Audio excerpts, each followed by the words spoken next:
Hi viewers, welcome to our channel. ప్రస్తుతం మనతో పాటు దాము భారతి గారు సీనియర్ జర్నలిస్ట్ ఉన్నారు. వాటితో ఒకసారి మాట్లాడదాం. సార్ నమస్కారం. నమస్తే. సార్ మంచు ఫ్యామిలీలో గొడవలు తారాస్థాయిలో చేరిపోవడం మనం చూస్తున్నాం. సార్ మంచు మనోజ్ గారు అయితే ఎన్నో ఆరోపణలు కూడా చేస్తున్నారు. అంటే మోహన్ బాబు గారి ఆ విద్యా సంస్థలు అరాచకాలు అక్రమాలు జరుగుతున్నాయని ప్రెస్ నోట్ కూడా రిలీజ్ చేశారు.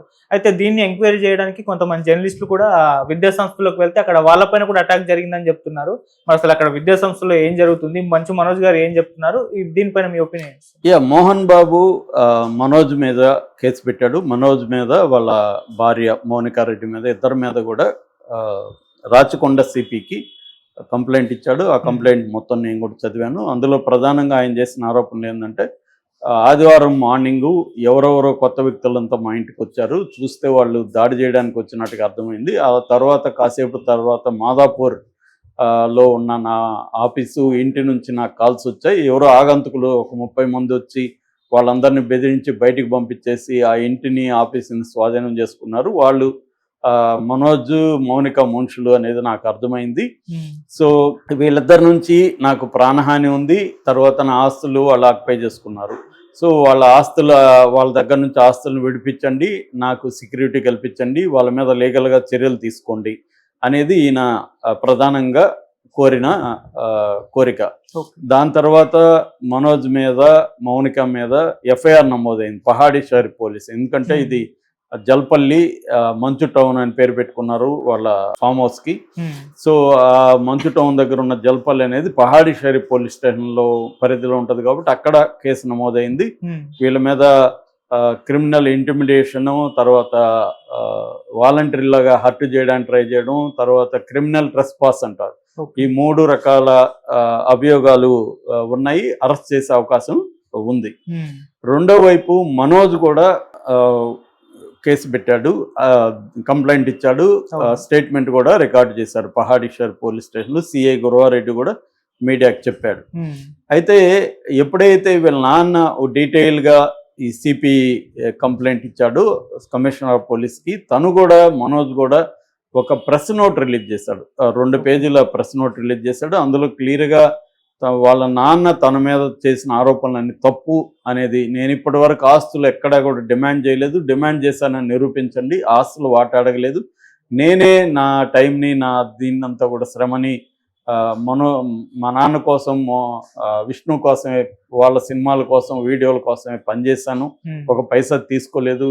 నేను ఇప్పటికి కూడా గర్వంగా చెప్పుకుంటున్నాను, నా సంపాదన నా మిత్రుల సహకారంతోనే నా పిల్లల్ని పెంచుకుంటూ నా భార్యతో నేను ఉంటున్నాను. సో నేను ఎప్పుడూ కూడా వీళ్ళ మీద ఆధారపడలేదు, ఎప్పుడు ఆస్తులు అడగలేదు. ఇంకా దీన్ని పంచాయతీ పెద్దల సహకారంతో చర్చల ద్వారా సాల్వ్ చేయమనే అడుగుతున్నాను, దానికి మా నాన్న ఒప్పుకోవట్లేదు, రూడ్గా బిహేవ్ చేస్తున్నాడు అనేది అతను ప్రధానంగా చెప్పాడు. దాంతోపాటు కొన్ని ఆరోపణలు చేశాడు. అదేంటంటే మోహన్ బాబు ఇంట్లో కొంతమంది పనిచేసే మహిళా ఉద్యోగుల్ని, అంటే స్వీపర్స్ కావచ్చు, మెయిడ్స్ కావచ్చు, కుక్స్ కావచ్చు, వీళ్ళందరినీ చాలా నీచంగా మోహన్ బాబు మాట్లాడుతున్నాడు. వాళ్ళు చాలా బాధపడుతున్నారు. దాన్ని నేను వాళ్ళ అనుమతితో కొన్ని సాక్ష్యాలు కూడా నా దగ్గర ఉన్నాయి, కలెక్ట్ చేశాను అనేది మోహన్ బాబు మీద డైరెక్ట్గా ఆరోపించాడు. ఇది మామూలుగా అందరూ నమ్ముతారు ఈ ఆరోపణ, ఎందుకంటే మోహన్ బాబు బిహేవియర్ అందరికీ తెలుసు. సినిమా ఇండస్ట్రీలో కానీ బయట ప్రపంచానికి ఇతను ఎంత రూడ్గా బిహేవ్ చేస్తాడు, ఎంత రూడ్గా ఉంటాడో అందరికీ తెలుసు. కాబట్టి ఈ ఆరోపణలో వాస్తవం ఉందంటే ఉందనే నమ్ముతున్నారు. ఎందుకంటే గతంలో కూడా హీరోయిన్లు కొట్టడం కావచ్చు, ఈ తన సినిమాల్లో పనిచేసే చిన్న చిన్న నటుల్నిగా కొట్టడం కావచ్చు, డైరెక్టర్ని తరిమి కొట్టాడు అనే వార్తలు కూడా ఉన్నాయి. మోహన్ బాబు కాంపౌండ్ అంటే కొంత భయం అనేది అందరిలో ఉంటుంది. పెద్ద హీరోల్లో కూడా మామూలుగా నైట్ డ్యూటీ చేయన, నైట్ షిఫ్ట్ చేయని వాళ్ళు కూడా మోహన్ బాబు సినిమా అంటే నైట్ షిఫ్ట్ చేస్తారు. సో అటువంటి నాకు 2-3 యాక్టర్స్ చెప్పేవాళ్ళు, మేము మోహన్ బాబు సినిమాలకు తప్ప ఇంకెక్కడ చేయం సార్, అక్కడ చేయకపోతే మాకు కుదరదు అని చెప్పిన వాళ్ళు ఉంటారు. సో ఇవన్నీ మనకి సినిమా ఇండస్ట్రీలో ఉండే వాళ్ళకి తెలుసు, బయట కూడా తెలుసు. సో ఈ కాంటెక్స్లో ఇతను ఆరోపణ చేశాడు. రెండో ఆరోపణ 1 year నుంచి దుబాయ్లో విష్ణు ఉన్నాడో, అక్కడ ఎందుకు ఉన్నాడో అందరికి తెలుసు అన్నట్టుగా దాంట్లో మాట్లాడాడు. అంటే అక్కడ ఏదో తప్పు చేస్తున్నాడు అన్నట్టుగా మాట్లాడాడు. మరి దుబాయ్లో ఆయన ఎందుకు ఉన్నాడో తెలియదు.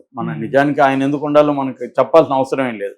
కాకపోతే వీళ్ళ గొడవల నేపథ్యంలో ఇది ఆరోపణ వచ్చింది. మూడో ఆరోపణ, అక్కడ విద్యానికేతన్ ఇన్స్టిట్యూట్స్లో అనేక అక్రమాలు జరుగుతున్నాయి, దాన్ని నేను బయటపెట్టి వాళ్ళకి మద్దతు ఇచ్చాననే నా మీద కక్ష కట్టారు విష్ణు కానీ ఇతను కానీ. అక్కడ ఆ బాధ్యతలు చూసుకునే వినయ్ అనే వ్యక్తి నన్ను కొట్టింది కూడా అతనే అని కూడా విష్ణు మనోజ్ చెప్పాడు. ఈ నేపథ్యంలో గత కొంతకాలంలో కూడా ఇది కూడా వాస్తవమే. ఎందుకంటే అక్కడ విద్యా సంస్థల్లో ఫీజులు ఎక్కువ కలెక్ట్ చేస్తున్నారు.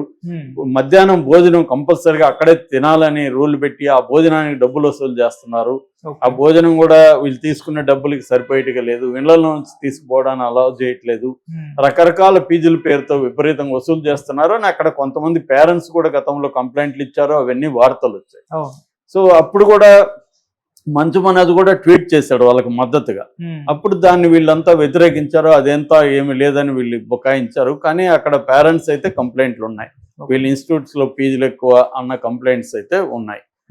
సో నిన్న దీన్ని కనుక్కోవడానికి అక్కడికి వెళ్ళిన TV journalist Umashankar and photographer Narasimhulu, videographer Narasimhulu, వీళ్ళిద్దరు మీద అక్కడ బౌన్సర్లు అక్కడ సిబ్బంది అటాక్ చేసి వీళ్ళని బలవంతంగా లాక్కుపోయి బంధించి వీళ్ళ దగ్గర ఉన్న కెమెరాలని సెల్ ఫోన్లని ధ్వంసం చేసి ఇవన్నీ చేశారు. దాంతో అక్కడ మీడియా రంగంలోకి దిగింది. అక్కడ తిరుపతి ప్రెస్ క్లబ్ అధ్యక్షుడు మురళి, కార్యదర్శి బాలచంద్ర వీళ్ళంతా కూడా వెళ్ళి ఇతని మీద అక్కడ కేసు పెట్టి చంద్రగిరి పోలీస్ స్టేషన్లో కేసు పెట్టించారు నిన్న. అంటే ఇది ఒక లేటెస్ట్ తార్కాణం. ఒక పక్క ఇక్కడ ఇవి జరుగుతుంటాయి, ఇంకొక పక్క జర్నలిస్టుల మీద దాడి. వాళ్ళు ఎందుకు వెళ్ళారు? వివరణ కోసం వెళ్ళారు. ఇట్లా మనోజ్ మీ మీద కంప్లైంట్ ఇచ్చాడు కదా, ఈ ఇన్స్టిట్యూట్లో జరుగుతున్నాయని మీరేమంటారని.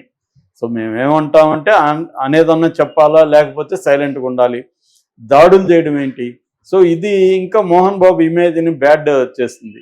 సో ఈ నేపథ్యంలో ఆల్రెడీ సమస్య పరిష్కారం కోసం మంచులక్ష్మి ముంబై నుంచి వచ్చిందని చెప్తున్నారు. కానీ ఆమె మాట ఇద్దరు కూడా వినట్లేదు. మోహన్ బాబు కానీ మనోజ్ కానీ ఇద్దరు కూడా ఇంకా పబ్లిక్ అయిపోయారు. మోహన్ బాబు కూడా ఫస్ట్ టైం నాకు తెలిసి ఇప్పటి వరకు వీళ్ళ ఫ్యామిలీ అంతా కూడా దీంట్లో ఏమీ లేదని డినై చేస్తూ మీడియా మీద ఆరోపణలు చేస్తూ మీడియా ఛానళ్ళ మీద దౌర్జన్యంగా వాళ్ళని మోయించడం ఇవన్నీ కూడా చేశారు. మనం గతంలో కూడా చూసాం.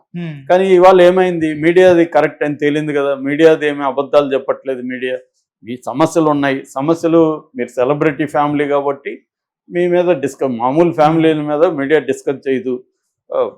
రెండోది ఏంటంటే పబ్లిక్గా మీరే బయటికి కంప్లైంట్ ఇచ్చుకున్నప్పుడు ఎందుకు డిస్కషన్లకి రాదు? వస్తుంది కదా, మీద ఒకటే కదా, అందరిదే వస్తుంది. మొన్నటి వరకు రామగోపాల్ వర్మదేవి వచ్చింది, అంతకుముందు అఘోరది వచ్చింది. ఇట్లా ప్రతిదీ వస్తూనే ఉంటుంది. అంతకుముందు జానీ మాస్టర్ వచ్చింది, రాజ్ తరుణ్ వచ్చింది. ఎవరిది విడిచిపెడుతుంది?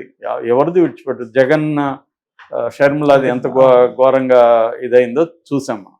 కాబట్టి ఇక్కడ మీడియా తప్పేం లేదు. సో ఈ కాంటెక్స్లో ఈరోజు విష్ణు వచ్చాడు. యాక్చువల్గా నిన్నంతా కూడా ఇంకొక వార్త కూడా వైరల్ అయింది. అదేమంటే చిన్న శ్రీశైలం యాదవ్ అని సినిమా వాళ్ళకి ఆయన చాలా క్లోజు. ఆయన కూతురు కొడుకు పెళ్ళిళ్ళకి కూడా సినిమా వాళ్ళు అందరూ కూడా వెళ్ళారు. సో ఆయన రౌడీ షెటర్ అని కూడా మీడియాలో వస్తుంటుంది వార్తలు. వాళ్ళ కొడుకు కూడా ఎమ్మెల్యేగా కంటెస్ట్ చేశాడు. సో ఆయన మోహన్ బాబుకి చాలా క్లోజ్ ఫ్రెండ్. ఆయన ఆధ్వర్యంలో పంచాయతీ జరుగుతుందని కూడా చెప్పారు. కానీ అదేం జరగలేదు. విష్ణు అయితే నిన్ననే వచ్చాడు దుబాయ్ నుంచి అన్నారు. కానీ ఈరోజు ఆయన మీడియా ముందుకు వచ్చాడు.